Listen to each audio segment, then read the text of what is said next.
What's good, guys? Polypopo here, and I want to tell you guys something about walking the walk and the difference between talking it and walking it. It's something we've all heard growing up. We're all old school, and we know what that means. And it's like whenever you go to a path, and that means, yeah, when you walk the walk, there's a path that you follow, and there are footsteps along the path, right? And it's like, which footsteps do you follow? Which ones do you step in? Which one's the right guide? And what I want to say is there's a reason there's different footsteps, because everybody that walks that path has to make their own. Okay, so what I want to say is get out there and don't be afraid to share your stuff. Don't be afraid to put yourself out there and leave your mark.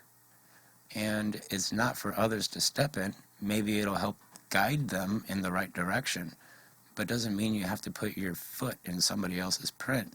The whole point is to make your own in the mud or in the path, all right?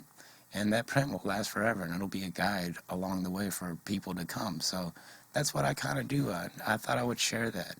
And I'm not scared to do different things on this channel and say different things on there, but I was walking around today, and I'm not trying to do a pitch for my shop or anything like that, but I'm walking around the grocery store, and I noticed that there's freaking pizza things inside of it, like a pizza thing that you can buy. It's a whole kit, comes with a dough ball. Long story short, somebody wanted me to do that back in the day, and it was to put dough ball in the store. This way somebody can make a pizza with it at home. And it was a great idea, $5 a dough ball, like that.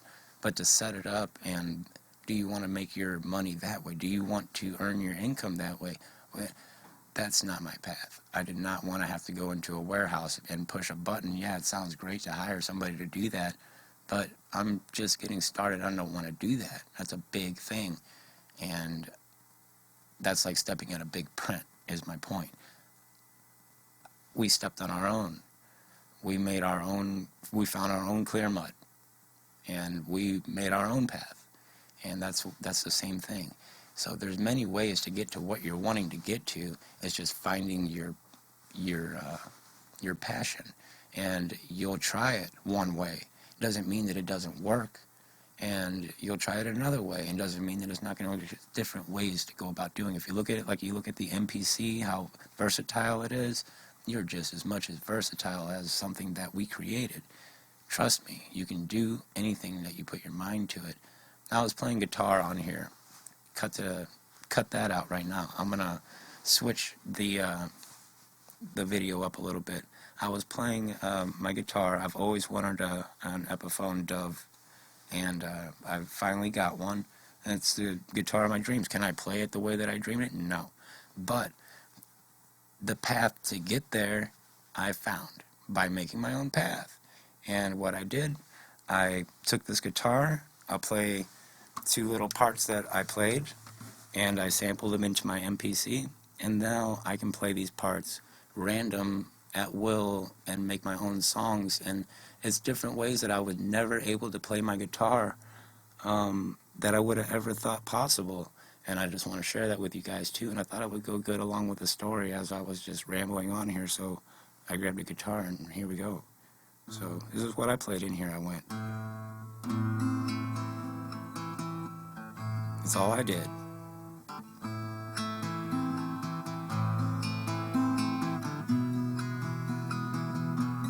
Then I went like the chord change.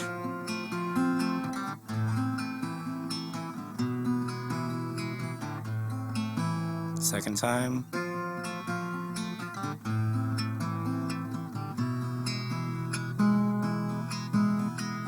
That's all I did.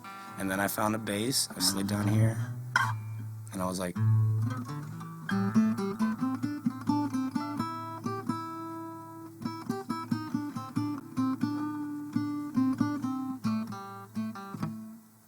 while that was going on, and the sample came out.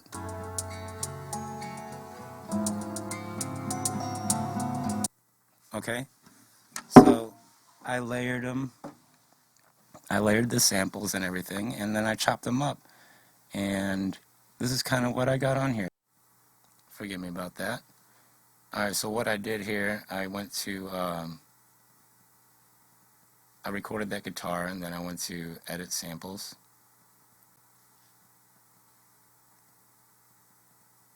This is part one. Of course, I sped it up.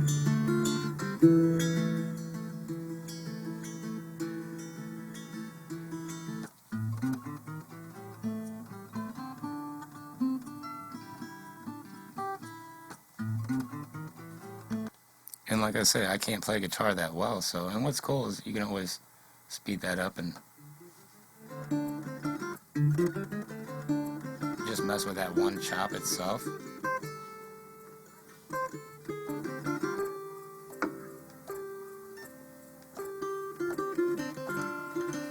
Pretty cool. But when I put them all together and I got this new sample,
my whole point right now is right there on these two chops.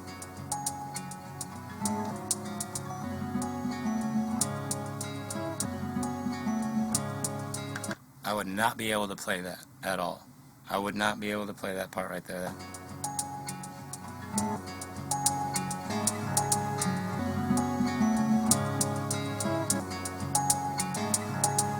And then you remember the video we did on patterns, right? So check it out.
Pretty dope.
Right on, guys. Yeah, it just sounds nothing like the original sample. Again, I didn't assign delays or anything to each pad or anything. I just took the audio sample, sampled it with my sampler, and hit edit samples. It took me to the screen to my new sample, trimmed it down with my chops, but it's dope.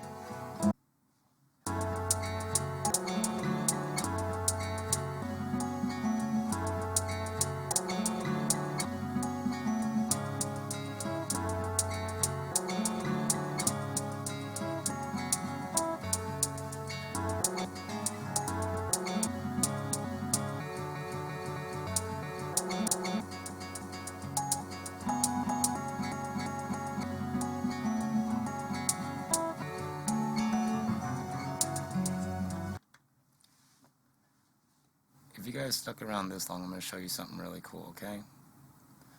We're going to go to this slice right here. Let's do this. We're going to take this here. We're going to assign this to pad A1 on program 001. You do it. You're going to hit 001, pad A1.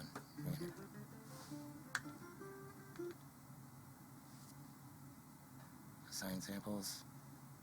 Right here.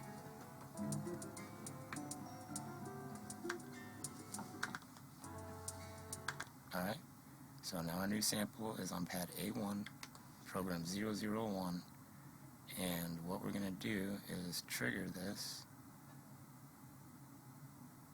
Let's do this on track 9. Let's do it on an empty track. Going to go to plug, assign sample 001, your new sample's there. Alright, go to your once your sample's there, you're good. And what we're going to do now, we're going to hit main, hit your step sequencer, start by browse and step sequencer, and hit pad A1. Back to main, pad A1, step sequencer, pad A1. Trigger that. Now, what we're going to do is, instead of 16 bars, we're going to go for 1 bar.